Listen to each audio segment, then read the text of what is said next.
दोस्तों, कैसा हो अगर शादी के बाद आपको पता चले कि लड़की को जॉब करने नहीं दिया जा रहा है, या आपको ये भी हो सकता है पता चले कि शादी के बाद लड़की बच्चे पैदा करना ही नहीं चाह रही, उसका इंटरेस्ट ही नहीं है चाइल्ड में। या आपको ऐसा पता चले कि जो है हस्बैंड जॉब छोड़ के कोई स्टार्टअप करने वाला है, या जॉब छोड़ना चाहता है, या सिटी चेंज करना चाहता है, या उस शहर में रहना ही नहीं चाहता जिस शहर में शादी हुई थी।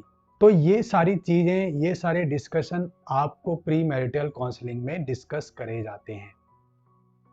बहुत से लोग हैं जो हमारे पास आते हैं प्री मैरिटल काउंसलिंग करने के लिए, जिनमें हमारे पास 30 से 35 क्वेश्चंस की लिस्ट होती है, जो हम लड़का लड़की से सेपरेट पूछते हैं, लड़का लड़की को साथ बैठा के पूछते हैं, और लड़का लड़की और उनकी फैमिली को साथ बैठाकर पूछे जाते हैं। और इन क्वेश्चंस में तमाम वो क्वेश्चंस होते हैं जिससे ये समझ आने लग जाता है कि ये जो घर है या जो जो रिश्ता है हमारे लायक है कि नहीं है।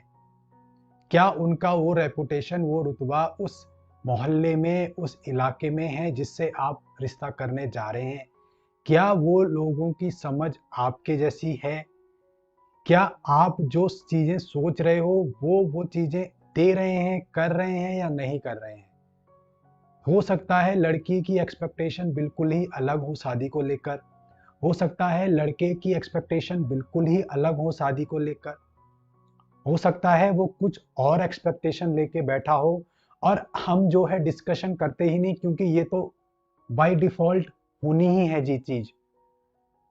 शादी होके ये तो होना ही है जी, ये तो होता ही है जी। और लड़की से पूछा जाएगा या लड़के से पूछा जाएगा तो उनका जवाब आम तौर पर रहता है, हमसे पूछा था क्या, मुझसे पूछा था क्या। तो ये आप पहले पूछ सकते हैं, शादी से पहले पूछ सकते हैं।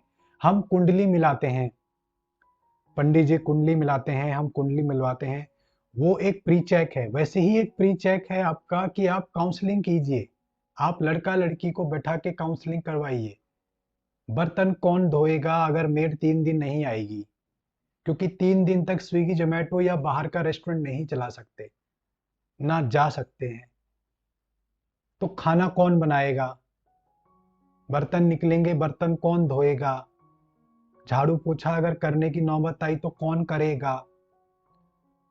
कपड़े धोना इज लाइक, सबके घर में वॉशिंग मशीन है, लेकिन मैंने उस पे भी लड़ाइयाँ होते देखी हैं। ऐसे केसेस भी आते हैं। तो वॉशिंग मशीन तो है, लेकिन उसमें कपड़े डालेगा कौन? सर्फ एक्सेल डालेगा कौन? उसको निकाल के सुखाएगा कौन? ये भी तो एक काम है। तो ये तमाम चीजें जो हैं आप डिस्कशन कर सकते हैं ओपनली, और भी कई चीजें हैं जो मैं यहाँ पर ओपनली आपको नहीं बता सकता हूँ।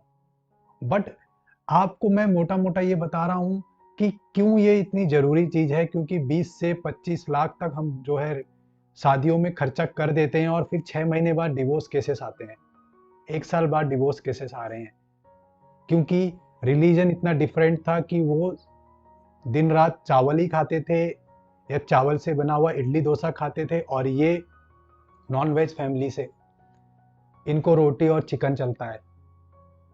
तो बहुत जो है अनबन रहती है, टकराव रहते हैं, और एट द एंड रिजल्ट क्या होता है, फिर वो अलग होना पड़ता है, सेपरेशन होता है, और इतना खर्चा करने के बाद। तो ये तमाम चीजें आप पूछ सकते हैं, ये तमाम चीजें आप पहले ही पता कर सकते हैं। ऐसा काउंसलिंग आप एक अच्छे काउंसलर्स के पास जाकर, अपनी लड़के और लड़की को ले जाकर, उनके रिपोर्ट्स दिखाकर, उनसे पर्सनल काउंसलिंग कर कर आप ये पता कर सकते हैं कि ये जो है एक साथ रहने लायक हैं कि नहीं, इनका रिश्ता चल पाएगा कि नहीं चल पाएगा। मैं आने वाले वीडियोस में कुछ क्वेश्चंस भी डिस्क्लोज करूंगा जो मैं पब्लिक में बता सकता हूं, आप उनको भी देख सकते हैं मेरे कुछ वीडियोस में। आप उनसे भी आप सलाह मशवरा कर सकते हैं लड़का लड़की को बैठा के। और आने वाले वीडियोस में मैं और भी इस चीज़ पे लाइट डालूंगा। अगर आपको मेरा चैनल अच्छा लगा हो, वीडियो अच्छा लगा हो, तो इस चैनल को सब्सक्राइब कीजिए। Thank you.